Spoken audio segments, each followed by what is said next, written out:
আমি রেবেকা সুলতানা। আমি basically social সায়েন্সে ব্যানারে আমরা যে ফাউন্ডেশন থেকে আসছি, কিছু পুষ্টি ফাউন্ডেশন, যেখানে আমি জেনারেল সেক্রেটারি হিসেবে আছি। আমাদের প্রোগ্রাম গুলোই হচ্ছে মানুষের সেবামূলক কাজ। যেমন আপা যে আমাকে দেখেছেন, এটা ওনার মহত্ব। আমরা ওনার প্রতি কৃতজ্ঞতা জানাই যে আমাদের বাংলাদেশে কিন্তু অনেক ঘরে ঘরে অনেক বাচ্চা আছে, তাই না? এরকম বাচ্চা যাদেরকে মা বাবারা বের করতে চায় না। এদের যে ট্রিটমেন্ট করলে, এদের যে খাবারের অভ্যাসটা একটু ঠিক মতো করলে, বা এদের যে ব্যায়ামের দরকার আছে, সেটা একটা মানুষ। এই বিষয়গুলো অনেকেই কিন্তু হাইড করে রাখে, ঘরের ভিতরে রাখে। আগে বেশি হতো রাখতো, এখন কিন্তু আপনারা অনেক সচেতন না। এদিক থেকে আমার ভালো লাগছে যে এই ধরনের যে সেন্টার গুলো আছে, এখানে যে বাচ্চারা অ্যাটলিস্ট কিছু বিষয় নিয়ে আপনারা অ্যাওয়ার হচ্ছেন। এই বাচ্চারা কিন্তু তুলনামূলক ভাবে ঘরে রাখা বাচ্চাদের থেকে ভালো থাকে। এখন একটা রোগ যখন হয়, আমরা কি সেই রোগটাকে ফেলে দিতে পারি? আমরা কি তাদেরকে সাথে নিয়ে চলছি না?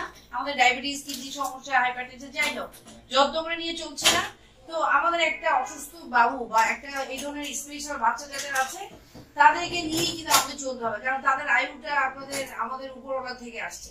তো যতদিন তাদের আমাদের পরিবারে থাকবে, তাদেরকে সুস্থ ভাবে আমাদেরকে নিয়ে, এবং তাদের সুস্থতার সাথে আমাদের সুস্থতা অনেক বেশি দরকার। আমাদের নিজের পরিবারে এরকম বাচ্চা আছে, দেখা যাচ্ছে যে বাচ্চাদের জন্য মারা কোথাও যায় না, মাদের কোনো সমস্যা হলে মারা গুছাই চলে না।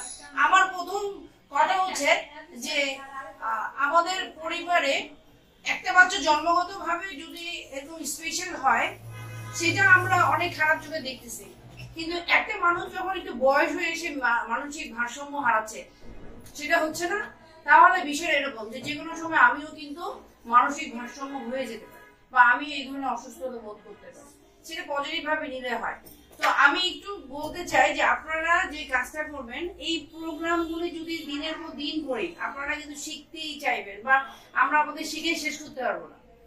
আপনারা আপার মাধ্যমে আমাদের কিছু কন্ট্যাক্ট নাম্বার রাখতে পারেন। আপনাদের যে গ্রুপ আছে, গ্রুপে দরকার আমরা লাইভে আসবো। আপা কাউন্সিলিং করে, আপা আমার টিচার। ও বাচ্চাদেরকে ডায়েটিশিয়ান, আমাদের আরেকজন আসতে পারেনি, সে বেসিক্যালি হচ্ছে যে এই বাচ্চাদেরকে দেখে। তো আমরা গ্রুপের মাধ্যমে আপনাদেরকে লাইভে আসবো, আপনারা যুক্ত হবেন। আপনারা আপনাদের কোশ্চেন গুলো আমাদেরকে জানাবেন, আপনাদের বাচ্চাদেরকে সাথে নিয়ে আমরা তাদেরকে কিছু আই কন্ট্রাক্টে কিছু কথা বলবো। দ্বিতীয় কথা হচ্ছে যে এই প্রতিষ্ঠানের যে কোনো রকম সেবা পেতে আমাদের সাথে যদি আপনারা চায়, আমরা সবসময় আপনাদের সাথে হাজির হবো, ঠিক আছে? কারণ এটা কিন্তু 1-2 ঘন্টায় কিছুই হবে না।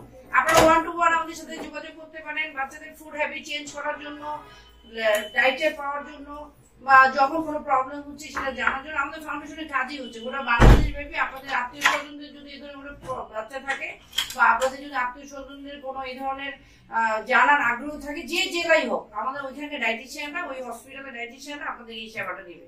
সেটা দায়ভার আমাদের, ঠিক আছে? আর আমরা হচ্ছে যে এই জায়গাতে আজকে দেখে যাচ্ছি, আমরা পরবর্তীতে যদি আরো আপনাদের মনে হয় যে আমরা কখনো আমাদের আসার দরকার, আমরা আসবো। আর আপনারা অবশ্যই একজন জ্ঞানী মাদার, এবং যারা অনেক ধৈর্যশীল, অবশ্যই আমাদের যাদের বাবু আছে তাদের থেকে আমরা অনেক ধৈর্যশীল। আমাদের ধৈর্যশীল বিষয়গুলি অনেক আল্লাহর কাছেও পছন্দীয়, আমরা হচ্ছে চাই আমাদের সব প্যারেন্টসরা ধৈর্যশীল হোক।